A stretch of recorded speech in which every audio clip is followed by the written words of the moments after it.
So it's anybody's best guess what's going to happen to Ethereum after the merge. So I have several different thoughts and kind of collecting some of the stuff that a lot of other people have said. Um, Really, there's no telling. I would say this, that you need some Ethereum in your bags if you're stacking and building a portfolio for multiple different reasons. So let's go into some of the reasons why this is so confusing of kind of what's going to happen. Obviously we're in a bear market, so there could be this downward pressure, and it could be on quicksand in the first place. Secondly, in the long run, there's going to be an inflation bomb potentially. So a lot of these people that have been on the Beacon chain and have staked their assets on the Beacon chain, they're earning rewards for staking it over there. And once they merge, what about the people that never staked their assets and are still on the main chain? That then there's this additional Ethereum that's going to hit the network once this becomes proof of stake. Now, those people that were on the Beacon chain, to my understanding, they're not going to have access to those coins for months, so that might not happen immediately. The other thing is that the emission rate is going to go way down, and then they act like, well, with the burn mechanism, then essentially it could actually be a deflationary asset. That's if people are on Ethereum and haven't gravitated to these other EVM chains or these layer 2s like Polygon, like Solana, like Avalanche, Phantom, Harmony One, so on and so forth.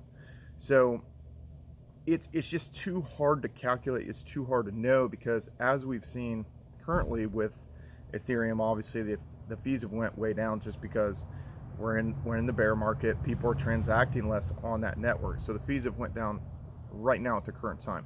Now, as Ethereum gains more capability, finally, that could ultimately cause people to gravitate back towards Ethereum. But if you see some of the progress that some of these other chains have made, like for instance in the NFT market, this is something I was recently looking at, and actually NFTs over on Solana, volume wise and transaction wise, are starting to catch up with Ethereum. It's like the number 2 chain for NFTs. So there seems to be a lot of buzz towards that, and let's say more people gravitate that way, and programmers kind of focus their efforts over there on these EVM chains, Ethereum virtual machine compatible machines, then they could end up ultimately going over there. And even if you are dealing with wrapped Ethereum over on these chains, you're using the native chains token for gas fees, whether that be Solana, Phantom, Harmony One, Polygon, so on and so forth. So Ethereum as this asset, I could see that there's this want to stack more Ethereum, even if you are dealing with it on these other chains, but you're not spending Ethereum for the gas fees, you're spending these other chains native tokens. So we will see, and I guess it's going to take a couple years for Ethereum to actually achieve its transaction capabilities and all that ultimately. So my theory on just the overall market in general, based on the last 2 boom and bust cycles, is that we're going to have still another 6 months, 8 months, a year of just kind of sideways movement and long tailed out. Now, there will be some things that are going to have a little success here or there, break out. And obviously Ethereum has been one of those things this summer that there is this buzz around this, and there's going to be various other events that might push demand towards other things. But that being said, it is unknown what's going to necessarily happen to Ethereum once they do this merger, and all this inflation that has taken place on the Beacon chain over the last year plus kind of ultimately hits the network, maybe hits the exchanges, and then maybe there ends up being this downward pressure, or maybe people hold on to their assets and just take loans against it and feel that they should not sell their Ethereum, and we won't really kind of see that. That being said, one of the reasons why I think that there could be a lot of pressure is that for one, the miners are going to get in trouble. They're going to get in trouble because there are so many people mining Ethereum right now, and they're going to have to find other chains to mine on. Obviously, Ethereum Classic, potentially they could mine Monero, and there's various other ones that are proof of work chains that they could jump to with their GPUs.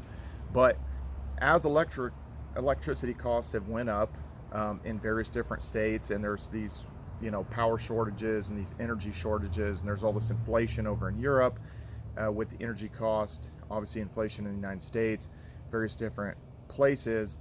I just think that what could potentially end up happening is those miners could end up getting in trouble. They could realize that they're not going to ROI on their machines, and they're going to have to dump more coins, whether that be the Ethereum that they previously mined, whether that be Ethereum Classic, whether that be some of these other assets and everything like that, to survive, to try to pay their electricity cost, and potentially will look to dump their hardware and won't make it through the bear market. That's why I say, if you're gonna mine and if you're gonna scale up to any degree, you need 4 cents a kilowatt hour power or less.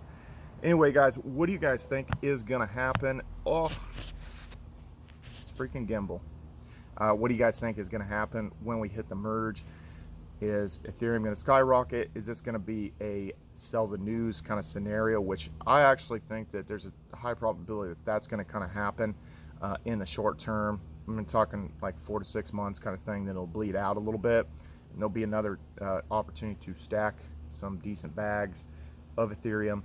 Or do you think that this is going to open up the capabilities, and a lot of these metaverses that we're trying to build on Ethereum, whether it be Sandbox or otherwise, will actually have the technological capabilities and the capacity to do what they were trying to do, and this will just kind of take the demand through the roof.